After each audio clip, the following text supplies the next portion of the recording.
Assalamualaikum warahmatullahi wabarakatuh. Perkenalkan, nama saya Alvin Milani dengan NPM 20180101013. Di sini saya akan mendemokan program yang telah saya buat, yaitu mengenai segitiga bintang. Langsung saja. Untuk cara pengisiannya, kita tinggal masukkan jumlah row yang kita ingin. Ini contohnya 3, lalu ada option buat tipe panahnya itu kanan, contohnya kanan gitu ya. Lalu, nah, warnanya akan seperti ini. Nah, untuk detailnya, HTML-nya adalah seperti ini. Jadi, yang pertama kita buat, biasanya kita di sini buat from class, buat pengisiannya. Jadi from class, lalu kita buat ID-nya from panah. Lalu nanti buat actionnya slash. Nanti karena ini buat metode ke submit-nya, nanti kayak di refresh gitu. Selanjutnya nanti kita buat label, 2 label ya, buat yang mengisinya. Yang mengisinya itu ada row dan ada type.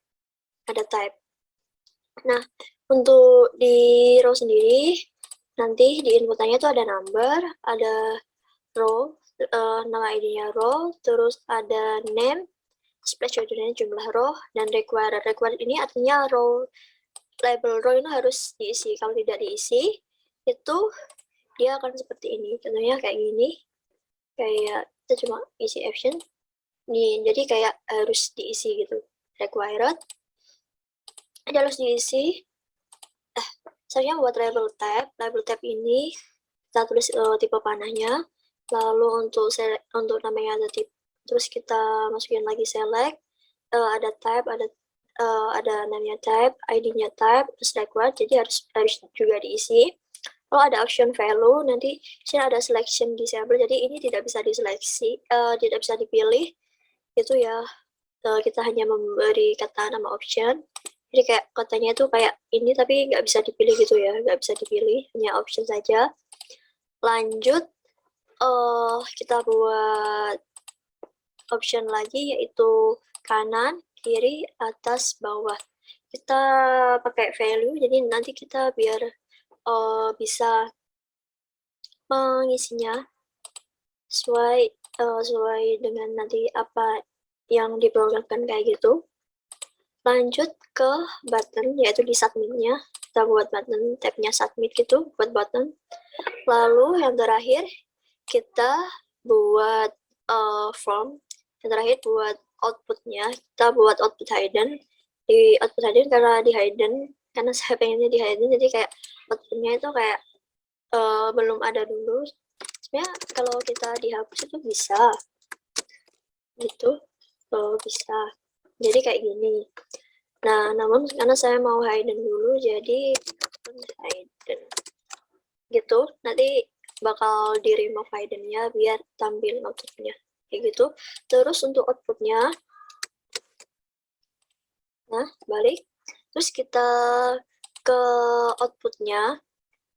Output ini kita pakai ID buat pakai pre, bukan pakai paragraf, karena kalau pakai pre nanti kalau di bintang kan biar ada jaraknya, biar agak rapi, itu kita pakai pre biar spasinya tuh bisa di bisa di bisa dibaca. Sebenarnya kalau kayak paragraf itu kalau kayak gini nggak bisa baca. Contohnya tulisannya itu gitu. Sebenarnya di sini ada kayak ada paragrafnya M I L N A kayak gitu. Itu kalau pakai paragraf itu ya spasinya tidak bisa dibaca gitu. Kalau pakai pre nanti objeknya itu bisa jadi kalau paragraf itu bisa kayak gini. Logikanya tuh kayak gitu. Kalau pakai pre itu untuk kayak ada spasinya dan ada spasinya ini bisa dibaca. Kalau bintang kan jadi kan kayak bintang kan kalau paragraf kan gitu kayak gini. Nah, kalau kita buat ngerapiin kan kita pakai ini, gini, Ini kayak bisa dibaca gitu. Itu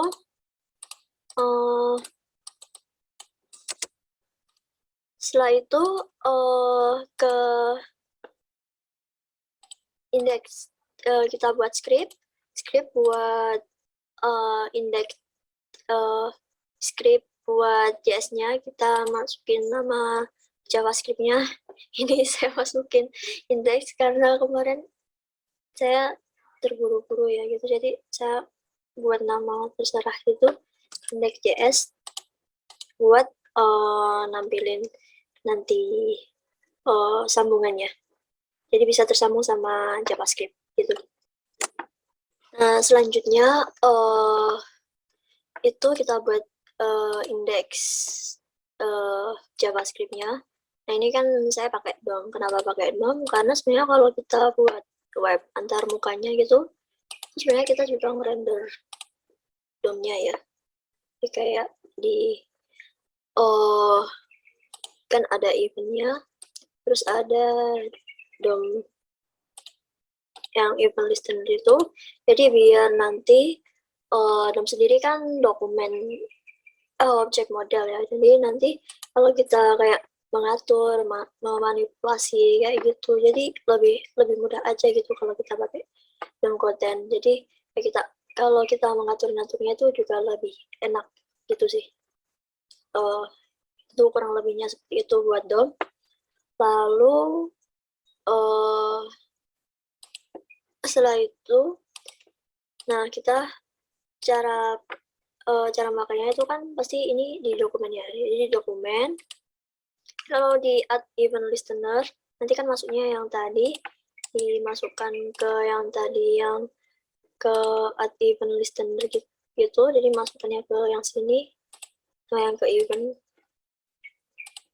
Nah, lalu kita tulis DOM content load. Jadi biar di load dulu semua dokumennya, ini biar di load. Setelah di load, terus masukkan ininya, yang ini kan kita masukkan ke if-nya, alias acara yang akan yang terjadi gitu. Lalu di konsol, lalu di konsol di sini. Setelah itu setelah membuat DOM, kan kita membuat memasukkan dari dokumen ini, semua dokumen ini, ini itu ke dalam JavaScript gitu ya. Jadi kita cara memanggilnya itu dengan cara konstan, lalu kita tulis from ya, karena nanti yang dimasukkan itu yang from. Nah, from, lalu sama dengan dokumen, karena formnya itu terdapat dalam dokumen ini. Jadi kita masukkan dokumen, terus get element by ID. Form pada get element by ID form itu karena nanti kita mengisi formnya itu yang bagian class form, yang ID-nya itu form panah ini. Jadi nanti yang keisinya itu yang class form yang isinya ada label row dan ada juga label type. Kayak gitu. Saya tuh kita buat lagi form buat add event listener buat submit ya. Buat event submitnya. Jadi buat event submitnya nanti, nah buat ini, jadi dia juga butuh ini buat masukin nge-reload acaranya gitu. Nah setelah itu, kalau ketika kita tekan submit gitu kan biasanya kayak langsung ke refresh gitu ya, pakai action ini langsung kayak kayak di refresh gitu kan. Nah caranya biar nanti tidak ke reload, nanti kita pakai event prevent default ini. Seandainya kalau kita tidak pakai kayak ini, cek kalau kita tidak pakai kayak ini, nah ini nanti dia kayak gini. Benar, nanti dia kayak gini. Nah hasilnya tuh kayak gini. Jadi kita harus pakai event prevent default gitu.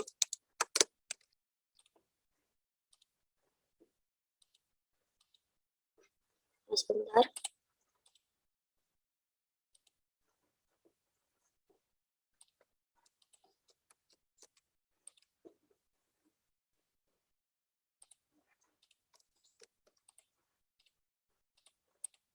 Nah, jadi kayak gini, jadi tidak error. Nah, selanjutnya setelah itu kita masukkan inputannya. Inputannya itu dari row, ya. Inputannya itu dari row yang ini, dari label row dan label type. Nah, sama-sama kita masukkan row sama dengan from, terus kita query selector. Dari selector ini, setelah itu kita masukkan hashtag row gitu buat masukin row-nya, lalu ada value buat nilainya.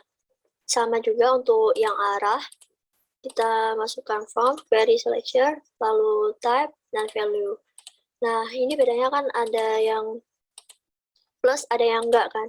Yang itu gunanya buat nanti kan tipe datanya, bukan tipe data, nanti kan itu mengubah dari string itu ke integer. Sebenarnya itu nggak boleh ya kalau string ke integer itu, tapi kita pastikan kalau kita pakai plus itu, kita pastikan bahwa nanti row-nya itu isinya itu number. Jadi kita pastikan row-nya itu isinya itu number, kayak angka gitu. Jadi kita nggak apa-apa pakai itu.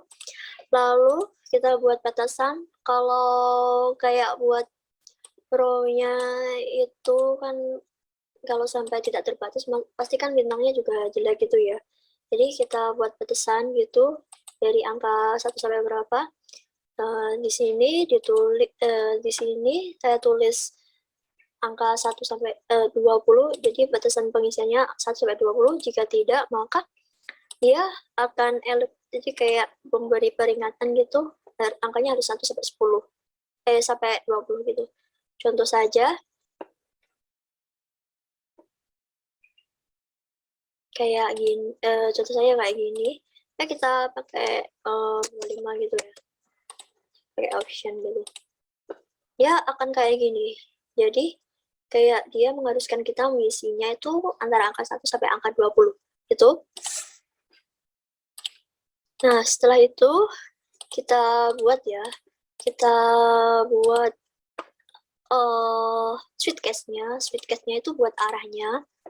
Buat arahnya itu kita buat kanan, kiri, atas, bawah. Jadi kayak kanan, kiri, atas, bawah. Itu sebenarnya ini untuk pembuatannya sebelum display ya. Jadi kayak case-nya dulu. Setelah dibuat case-nya dulu, itu baru ke display. Jadi kita buat sweet case-nya kanan, kiri, atas, bawah gitu. Nah, setelah itu di form reset ya. Di form reset ini, jadi kalau setelah mengisi, ya, sebentar.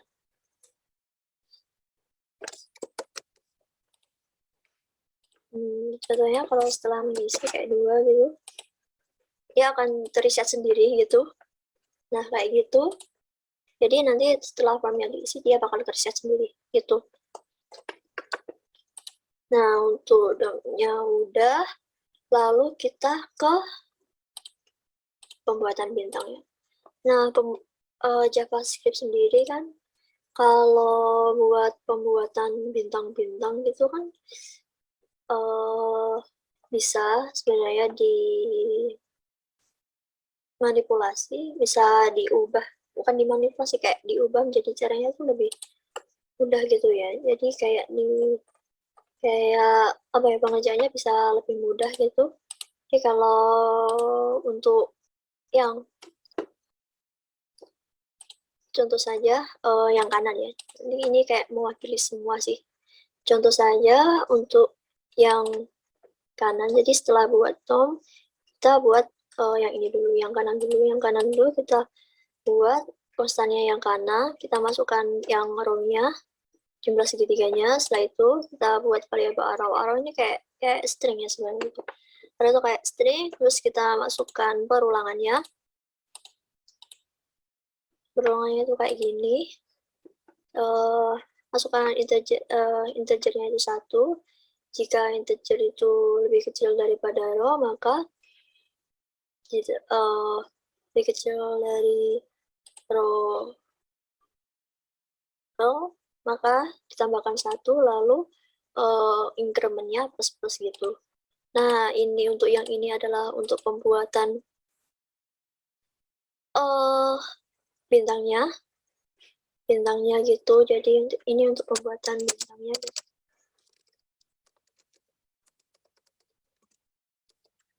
Bintangnya. Lalu yang ini untuk membuat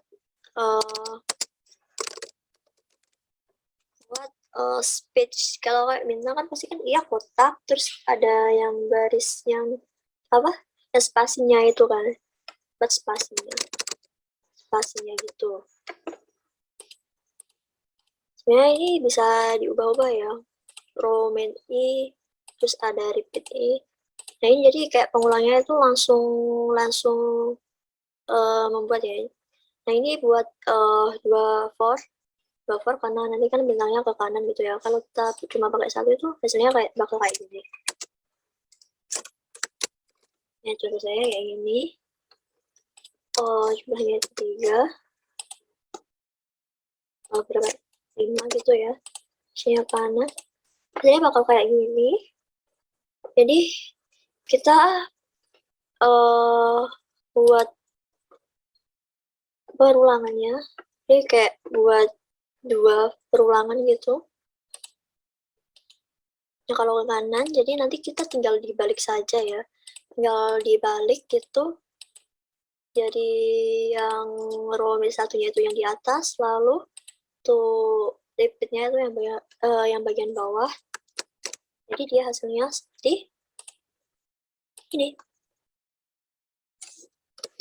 Tinggal ya, jadi hasilnya dia akan seperti ini. Gitu. Lalu setelah itu lanjut yang ke kiri itu juga sama, akan tetapi bedanya itu cuma di tampilan buat row-nya ini, buat bintang sama spasinya itu biar beda alias terbalik ya. Jadi yang tadi itu istilahnya yang kayak yang I sama row I-nya itu I, row I sama I gitu. Terus kalau yang kiri itu row I, row I kayak gitu. Sih sebenarnya sama juga, cuma berbeda. Jadi kayak 3 kiri, hasilnya kayak gini gitu. Cuma diulang saja gitu. Selanjutnya untuk yang atas sebenarnya sama, cuma rumus yang atas itu nanti kan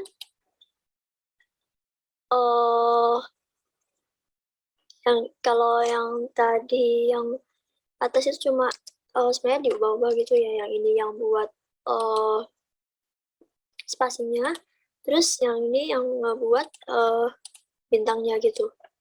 Contohnya kalau yang atas itu kayak gini, ini itu kalau untuk yang bawah sebenarnya sama, yang bawah itu kayak gini. Nah, jelas itu kayak gini. Nah kayak gitu. Udah selesai. Hanya kayak gitu sih. Setelah itu, oh ya, setelah itu ini yang tadi sebenarnya baru hitungannya saja, belum ke displaynya ya.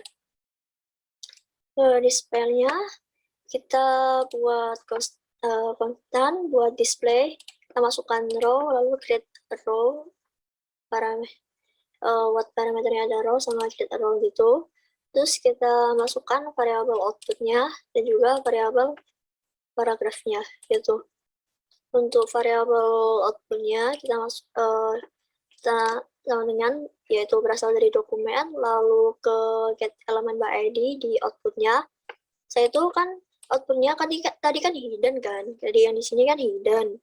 Nah setelah outputnya di hidden itu nanti dia akan di remove hiddennya, jadi kayak tadi, kayak contohnya kayak kalau kita ulang gitu ya, kayak ini kalau kita masukkan itu kan jadi kayak buat munculin ininya itu dia udah pakai output, terus ada class list, class list-nya, terus remove class list, terus ada remove what hidden. Selanjutnya ada juga di buat query selection-nya di paragraf ya. Buat di paragraf, terus ditambahkan paragraf titik HTML ini.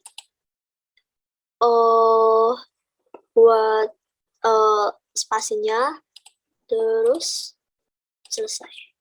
Nah kayak gitu, cuma agak bingungnya itu mungkin buat di DOM-nya. Ini buat masukin elemen ini ke sininya, masukin elemen ini ke JS-nya gitu. Terus dan juga ya jangan lupa buat Sweetcase-nya nanti kasih display ya row-nya yang udah dirumusin kayak gini. Jangan lupa nanti display-nya kalau tidak dikasih display gini dia tidak akan muncul gitu. Dan sekian untuk penjelasan demo program dari saya. Jika ada salah kata mengenai penjelasan atau sedikit terbata-bata, itu murni karena kesalahan saya sendiri. Jadi jika ada kurang lebihnya, saya mohon maaf. Sekali lagi, wassalamualaikum warahmatullahi wabarakatuh.